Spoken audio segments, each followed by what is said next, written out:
C.W. Burns, Sergeant, First New York Engineers, in charge of the fort when the officers are not here. The officers stay in town. So before they get here and after they leave, I'm in charge. We, the First New York Engineers, are responsible for construction for Clinch. It's not finished yet. We've been working here 2 years already, and we still got probably 2 more years to work. At which point the fort will be ready for the garrison to come in, which will be 500 men of artillery to work the big guns. That'll be 50, 10-inch guns. We only have 10 right now. That's our job. Fort Clinch, so the Army can use it if they have to. So far, we've had to fight here, as I've Saturday night have to pay it. The fort's here for a strategic purpose, guarding this harbor. When you get on top, you'll see the channel goes right by the front of the fort. It's a ship channel, it's 17-foot of draft, low tide, 25 feet of draft, high tide. And it's able to bear any vessel the United States Navy floats at this point in time. So the fort is here to keep foreign fleets from being able to use this harbor for invasion. And we're supporting the Navy in their effort to blockade the channel, keep blockade runners from using the channel to supply the Confederacy. Well, you better than the quartermaster storehouse. Here it is. Free road. We issued everything. President Lincoln jumped from German big and quartermaster jumped from the soul. They have people who want what they think you need. This is what we issued here. Everything on the table is for by the way. And this is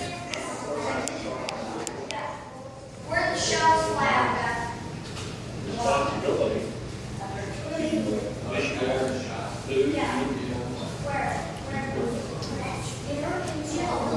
running rolls, supplies.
That's going to make our hammers come through the bottom, a loop, we can set them on a post, on a pole, and slide it back. So, nice smooth spot that it hits a chunk where there's a pocket of the sap, and it makes it want to jump. Keep going back up.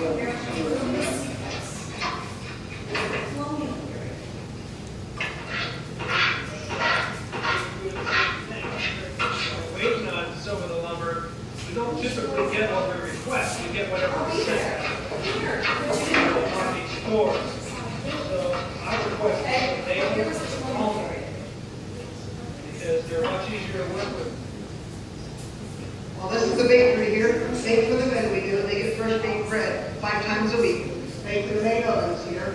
We have a large oven which takes about 250 loaves of bread. And the small oven here, which we can also take 50 loaves of bread. We have the bake trays here.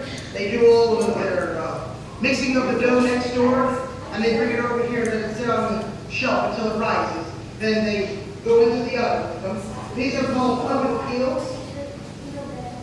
And these are used to slide the bake trays into the oven right there. So this one right here. Drop it off there, you move it, pull it back out sharp.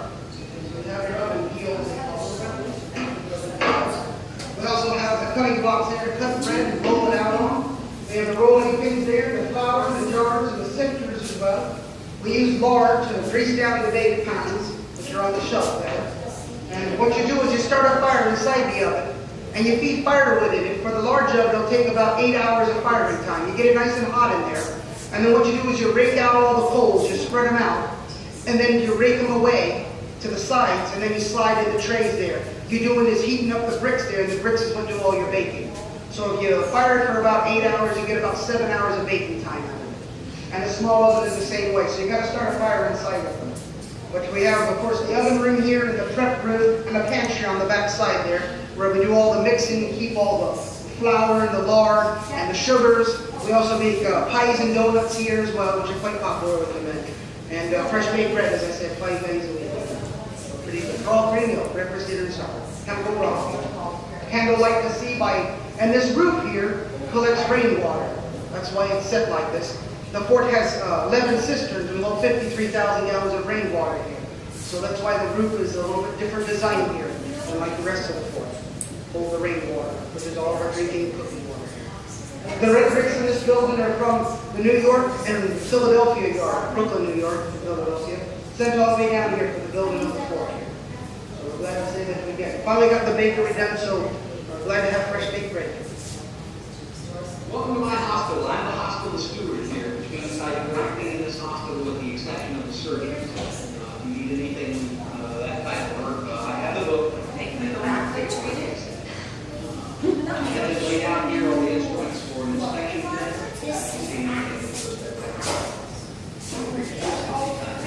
Standard instruments, urological surgery, diagnostic, the eye, even have some dental instruments up there for working on the teeth.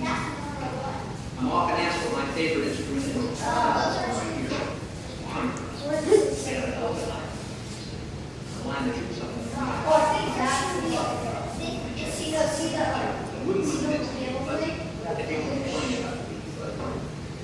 You bathe once a week, sir?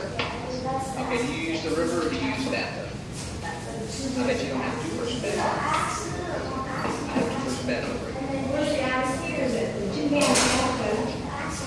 And they two people away.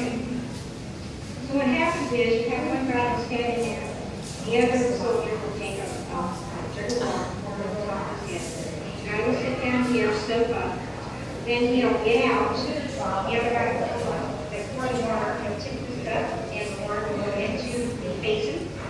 He steps back in, they pour the water back up to rinse. He steps out, and then the other soldier that's helping him, and the process all over. Helping to the soldiers not provided by the government. The things you see in your representatives, they can purchase here for pretzels and jams and jellies, hard candies, beef jerky, licorice, peanuts. Y'all take better currency there? Oh, no. It's not worth it. My candles are worth the price of gold. The price of gold. The Army gives these soldiers 3 of these a week. What we do,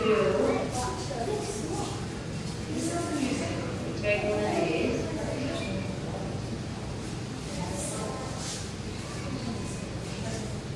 Try to get it as even as we can. Like this. Now we gotta have a wire going on here. This is wired.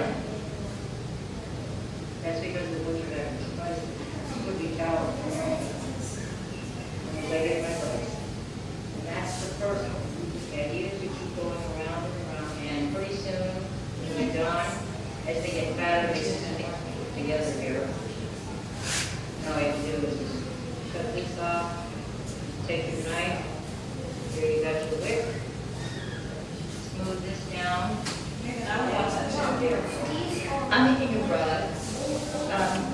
I'm pushing it at the moment. I'm only joining, but I joined pieces together like I just did. It's a small one.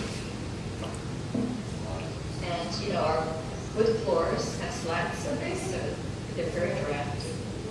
And these brick floors are very cold, they also have to have.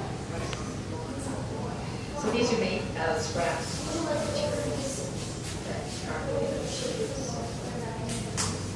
Oh, really? This is earlier. So looking for the laundry. Oh, indeed they do. We got oil launder here. Kill the lights. Kill the study.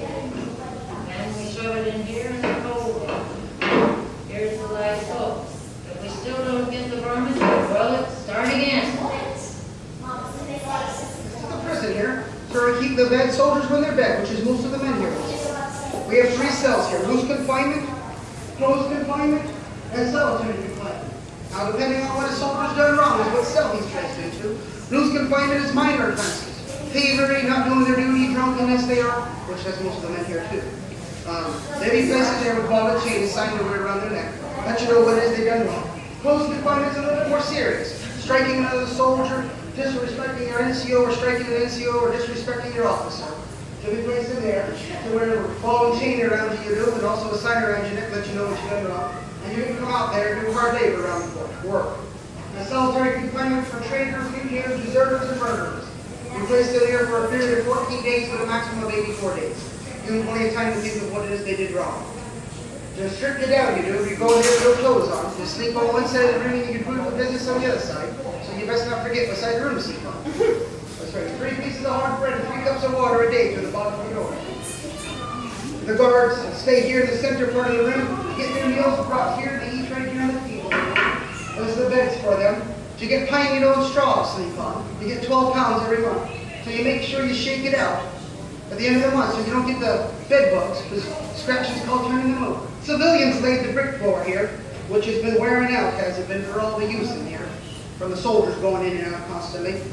Those civilians, when they built things, they don't always listen very well. They were supposed to wait until a shipment of paving bricks come, but instead they went ahead and used wall bricks instead of paving bricks. And wall bricks are softer than paving bricks, so that's allowed for all the wear there.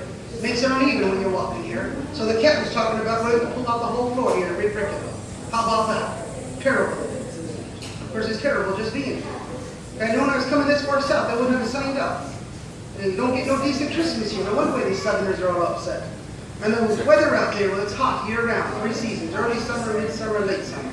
Can't go ice fishing, the snow never falls here. That's a terrible place here. The leaves in the forest never change color, they stay green year-round. Can't do nothing about it, wish I could. So, but don't worry, I'm going home September the 5th of this year, my enlistment's up. So, goodbye Fort Clinch and goodbye Florida, I'm never coming back. Terrible it is. Of course, I will tell you something. If people do come back, they can make money on the Southerners, they're not very smart.